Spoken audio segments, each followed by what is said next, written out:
बिहार में सिर्फ यही चाहते हैं कि यादवों का नेता हो, कोई गुनाह नहीं है। बिहार में कुर्मी कुशवाहा का नेता हो, कोई गुनाह नहीं है। बिहार में भूमिहार का नेता हो, कोई गुनाह नहीं है। बिहार में अपर कास्ट का नेता हो, कोई गुनाह नहीं है। गुनाह उस वक्त हो जाता है जब गरीब और मजलूम मुसलमान खड़ा हो जाता है। तेजस्वी से पूछेंगे तो तेजस्वी बोलेंगे चाचा हमको छोड़कर चले गए। नीतीश कुमार से पूछेंगे तो अल्फाज चाप चाप कर बोलेंगे हम मर भी गए तो नहीं जाएंगे, अब कह रहे हैं कि हम यहीं रहेंगे। अगर गिरगुट और नीतीश कुमार को सामने रखा जाए तो गिरगुट कहेगा कि मुझे इससे शर्म आती है। इतना रंग बदलते हैं नीतीश कुमार। जो मुझ पर इल्जाम लगाते, मैं तुमको चैलेंज कर रहा हूं, तुम कल प्रेस कॉन्फ्रेंस करके बाबरी मस्जिद का नाम ले लो। तुम कल प्रेस कॉन्फ्रेंस करके कह दो कि 6 दिसंबर 1992 को भारत के संविधान की धज्जियां उड़ाई गई थी। नहीं बोलेंगे। ब्रिटिश बानों को अगर नाइंसाफी होगी तो कौन उसकी आवाज उठाएगा? देश के प्रधानमंत्री तो अब तो बड़े पुजारी भी बन चुके हैं वो, माशाअल्लाह से। ये नहीं चाहते कि कोई इनके सामने खड़ा हो, वो सब के सब यही चाहते हैं कि तुम सिर्फ दरी बिछाओ, तुम इनके घर में जाओ तो अपनी चप्पल और जूता उतार कर सर को झुकाकर नीचे बैठ जाओ। अभी अब शाम के 5 बज रहे हैं तो नीतीश कुमार बोलते नहीं सुबह के 5 बज रहे हैं। नहीं मालूम, ऐसा कोई सुनने में आया। अपनी जानिब से और मजलिस इत्तेहादुल मुस्लिमीन की जानिब से जो हालिया महीने में और फिर 2 दिन पहले हमारे असलम साहब का जो गोपालगंज में उनकी हत्या कर दी गई, उनका कत्ल कर दिया गया, और फिर सीवान में आरिफ जमाल साहब को भी उनकी हत्या और कत्ल कर दिया गया। मैं आज आपके दरमियान में खड़े होकर इन दोनों पसमानदगान और इनके खानदान से न सिर्फ इज़हार ताज़ियत उनको पेश करता हूँ, बल्कि मैं उनके परिवार को, उनके अफराद खानदान को, उनके चाहने वालों को और सीवान और गोपालगंज के अवाम को ये बताना चाहूँगा और उन तक मैं पैगाम देना चाहूँगा कि हम उस खानदान के साथ खड़े हैं। असलम साहब के और आरिफ जमाल साहब के और मजलिस इत्तेहादुल मुस्लिमीन की पूरी कोशिश यही होगी कि जिन जालिमों ने असलम साहब को, आरिफ साहब का कत्ल किया, अल्लाह सुब्हानहू व तआला उन तमाम खातिनीन को अल्लाह उनको निस्तो-नाबूद करे। और हम बिहार की हुकूमत से इस बात का मुतालबा करते हैं कि उन तमाम कातिल जिनको गिरफ्तार किया गया है उनको सख्त से सख्त सजा दिलवाई जाए। मेरे अजीज दोस्तों और बुजुर्गों, मैं आपके दरमियान में आया हूं और मैं आपको फिर से याद दिला रहा हूं कि मैंने 1 साल पहले किशनगंज में आकर इस बात को कहा था कि नीतीश कुमार साथ नहीं रहने वाले हैं। नीतीश कुमार कुलाटी मारेंगे, पलटी मारेंगे। और नीतीश कुमार ने अपने हस्बे आदत और अपनी फितरत के मुताबिक उन्होंने फिर से बिहार की जनता को धोखा दिया। जब विधानसभा के चुनाव चल रहे थे, मैं आपको याद दिलाना चाहूंगा, मैंने कई मर्तबा आपके दरमियान में खड़े होकर कहा कि इन पर भरोसा मत करिए, अपने वोट को जाय होने मत दीजिए। मगर मजलिस के मुखालिफिन हम पर इल्जाम लगाते गए कि असदुद्दीन ओवैसी बी टीम है, असदुद्दीन ओवैसी वोट काटने के लिए आया है। मगर मेरे अजीज दोस्तों और बुजुर्गों, मेरी इज्जतदार माँ और बहनों, मेरे गयूर नौजवानों, बताओ जब मैं आपसे कह रहा था क्या वो बात आज सच नहीं निकली? जिसको आपने भरोसा कर कर उसको वोट दिया, उसने एक मर्तबा नहीं कई मर्तबा आप लोगों को ठगा है। आपने सेकुलरिज्म के नाम पर, आपने बीजेपी को रोकने के नाम पर, मोदी को रोकने के नाम पर आपने वोट किया। मगर बताइए आज आप क्या देख रहे हैं? इल्जाम अख्तरुल ईमान पर लगता है कि अख्तरुल ईमान और असदुद्दीन अवैसी और आफ्ताब इंजीनियर बिहार में वोट तोड़ने के लिए आए हैं। मैं उनसे पूछना चाह रहा हूं, बताओ आज जिम्मेदार कौन है?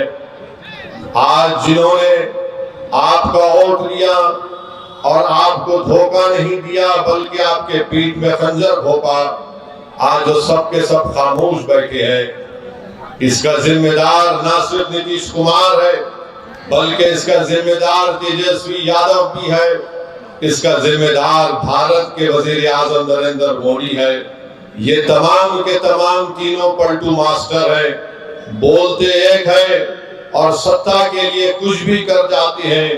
अगर हम चुनाव लड़ते हैं तो हम पर इल्जाम लगा दिया जाता है, मगर आज बिहार में बीजेपी अगर सत्ता में है तो इसका जिम्मेदार ना सिर्फ नीतीश कुमार है बल्कि इसका जिम्मेदार तेजस्वी यादव भी है कि आपने आज बिहार की जनता पर बीजेपी को मुसल्लत करके रख दिया।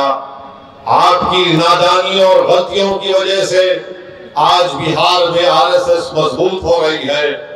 हम चुनाव लड़ते हैं तो हम पर उंगलियां उठाई जाती हैं, इल्जामात लगाए जाते हैं, मगर बताओ आज बिहार में अगर बीजेपी की सरकार बनती है तो इसका जिम्मेदार क्या अख्तरुल ईमान असदुद्दीन अवैसी है।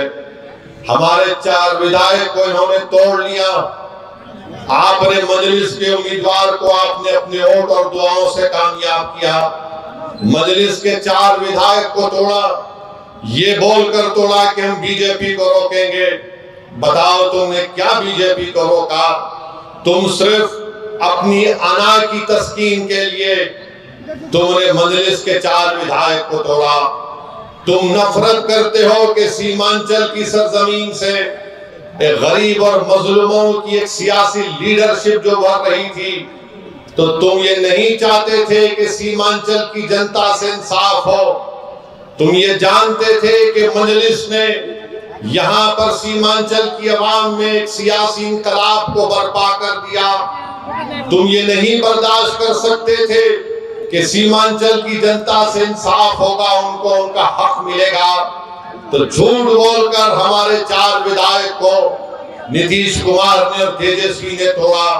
अब बताओ वो 4 विधायक की क्या अहमियत है वहां पर? ना तो वो मुंह खोल सकते हैं, ना तो वो बगैर इजाजत के बैठ सकते हैं, ना तो वो बगैर कुछ सोचे समझे, इनके पास कुछ है ही नहीं। मगर मजलिस ने जो सीमांचल की सरजमीन पर जो एक सियासी इंकलाब को बर्पा किया, तो ये बात ना मोदी को पसंद आई, ये बात ना तेजस्वी को पसंद आई, ना ये बात नीतीश कुमार को पसंद आई। वो हरगिज नहीं चाहते कि सीमांचल से आपकी एक सियासी क़ियादत उभरे। वो हरगिज ये नहीं चाहेंगे कि बिहार में आपकी सियासी क़ियादत उभरे। बिहार में ये पैगाम दे दिया गया, बिहार में, भाई साहब रुकिए, बिहार में सिर्फ यही चाहते हैं कि यादवों का नेता हो, कोई गुनाह नहीं है।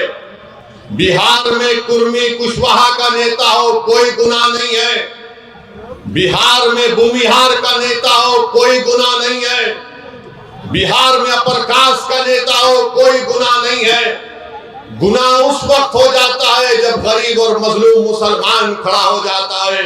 तो चाहे मोदी हो, तेजस्वी हो, नीतीश कुमार हो, वो इस बात पर मुत्तफिक है कि सीमांचल से इंसाफ नहीं करेंगे और कभी भी आपकी सियासी लीडरशिप को भरने दिया जाएगा। इसीलिए धोखा देकर, आपकी पीठ में खंजर मारकर, आपके वोटों से मुंतखब शुदा, आपकी दुआओं से मुंतखब शुदा 4 विधायक को उन्होंने खरीद लिया। अब बताइए कौन जिम्मेदार है अगर आज बिहार में बीजेपी की सरकार है? तेजस्वी से पूछेंगे तो तेजस्वी बोलेंगे चाचा हमको छोड़कर चले गए। नीतीश कुमार से पूछेंगे तो अल्फाज चाप चाप कर बोलेंगे हम मर भी गए तो नहीं जाएंगे, अब कह रहे हैं कि हम यहीं रहेंगे। यानी नीतीश कुमार, अगर गिरगुट और नीतीश कुमार को सामने रखा जाए तो गिरगुट कहेगा कि मुझे इससे शर्म आती है। इतना रंग बदलते हैं नीतीश कुमार, सुबह में जो बोलेंगे शाम तक चाचा पलट जाएंगे। अरे जब तुम सत्ता में तेजस्वी चाचा के साथ आ गए तो बड़ा हाथ पकड़ कर चल रहे थे, गले मिल मिल कर बोल रहे थे कि हम ये कर देंगे, बताओ फिर क्या हुआ? क्या सीमांचल की जनता से इंसाफ हुआ?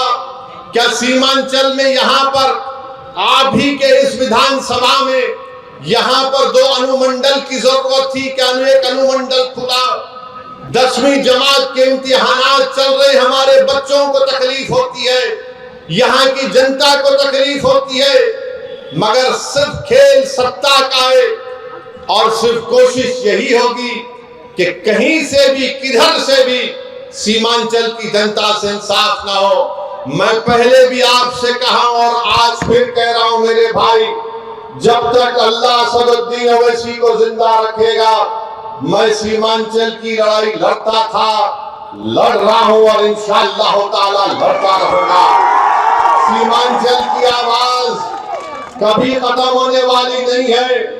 अगर तेजस्वी और नीतीश ये समझते हैं कि हमारे 4 विधायकों को तोड़कर तुमने सीमांचल की आवाज को खत्म करके रख दिया, मैं बताना चाह रहा हूं नरेंद्र मोदी को, नीतीश कुमार को, तेजस्वी को, सीमांचल की आवाज कभी खत्म होने वाली नहीं है।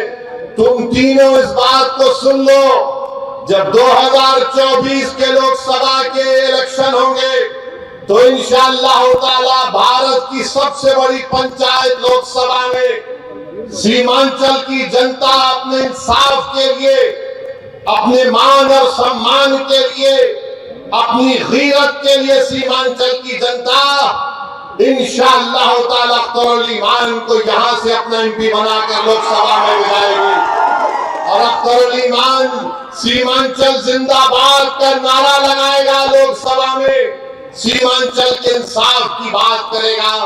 अरे बताओ तुम कब तक धोखा दोगे सीमांचल की आवाम को? तुमने क्या किया? बोलते हैं कि हमने विकास किया, बताओ वो उर्दू टीचर का मसला 2012 से चल रहा है, तुमने कौन सा विकास किया हमको बताओ? तुमने क्या उर्दू टीचर को भर्ती किया? नहीं किया आपने। मेरे भाई आज आप देखते हैं कि देश में, मुल्क में किस तरह का माहौल है, फिरका परस्ती अपने अरूज पर है। नरेंद्र मोदी ने भारत की राजनीति से मुस्लिम अक़लियत को बिल्कुल ही दूर करके रख दिया। आपकी आवाज कहां है बताओ? आपकी आवाज कहां पे आपको नजर आती है? ये आपने जिसको अपना एमपी बनाकर कामयाब किया, क्या आपने कभी इसकी जबान से सुना भारत की पार्लियामेंट में सीमांचल की आवाम से इंसाफ होगा?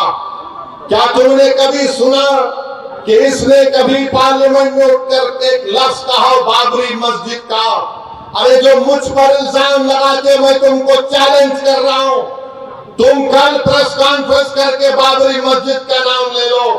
तुम कल प्रेस कॉन्फ्रेंस करके कह दो कि 6 दिसंबर 1992 को भारत के संविधान की धज्जियां उड़ाई गई थी। नहीं बोलेंगे। क्यों नहीं बोलेंगे? बोलेंगे हम कैसे बोलेंगे?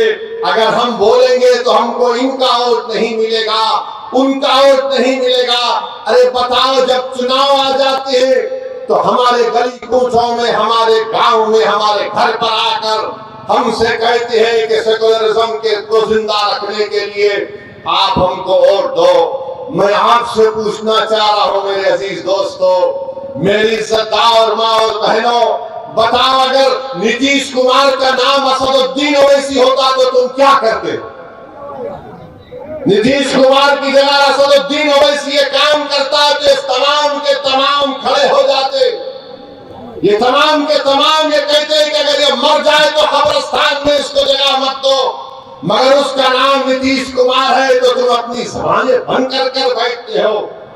मैं चुनाव लड़ता हूं, तेजस्वी मिलकर हुकूमत बनाते हैं और फिर बीजेपी को बिहार में मुसल्लत करते हैं क्योंकि उनका नाम तेजस्वी है। तुम उसको कुछ नहीं बोलोगे। अरे मेरे भाई, यही तो हम आपको बताना चाहते हैं। यही इनकी नाइंसाफी है, यही इनका आपसे कोई मोहब्बत नहीं, ये नफरत करते हैं आपसे।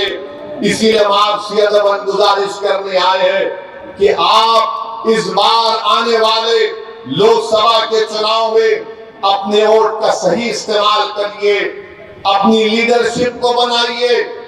बीजेपी के पास 306 एमपी है, एक भी मुस्लिम अक़लियत का एमपी नहीं है। राजद के का कोई एमपी नहीं है। कांग्रेस में है कितने, एक ही है उनके खाली 50। मगर बताओ फिर आपकी आवाज कौन उठाएगा? कौन आपके हक के लिए लड़ेगा? कौन तुम्हारी मस्जिदों की हिफाजत की आवाज उठाएगा?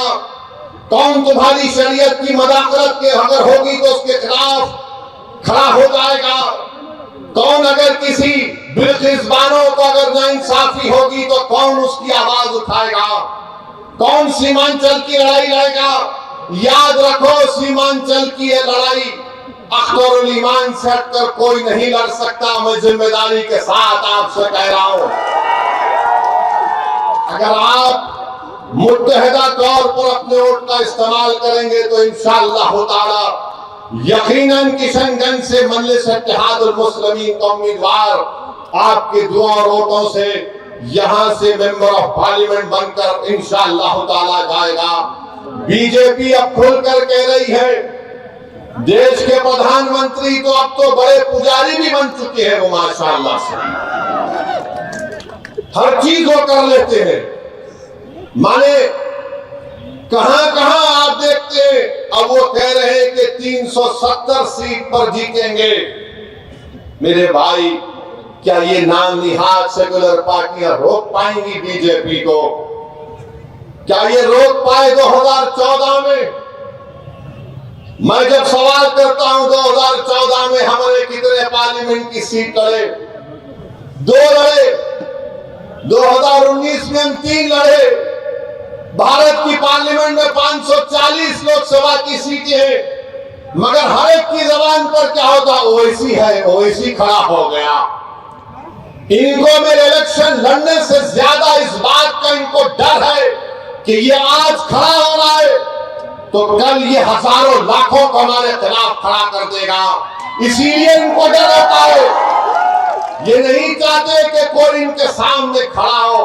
वो सब के सब यही चाहते हैं कि तुम सिर्फ दरी बिछाओ, तुम इनके घर में जाओ तो अपनी चप्पल और जूता उतार कर सर को झुकाकर नीचे बैठ जाओ। मैं तुमसे कह रहा हूं मेरे भाई, भारत का संविधान सबको बराबरी का हक दिया है। हम ना किसी के सामने झुकेंगे, ना किसी से भीख मांगेंगे। संविधान ने जो कहा है कि बराबरी मिलनी चाहिए, इंसाफ होना चाहिए, यही लड़ाई मजलिस इत्तेहादुल मुस्लिमीन लड़ रही है। तो ना ये बात मोदी को पसंद आती है, ना ये बात तेजस्वी यादव को पसंद आती है। और नीतीश कुमार तो माशाल्लाह मैं सुनता हूं, नहीं मालूम अख्तर भाई सही बोलेंगे, अभी अब शाम के 5 बज रहे हैं तो नीतीश कुमार बोलते नहीं सुबह के 5 बज रहे हैं। नहीं मालूम, ऐसा कोई सुनने में आया, नहीं मालूम, ऐसा कुछ सुनने में आता है। सच क्या है झूठ क्या है मुझे नहीं मालूम।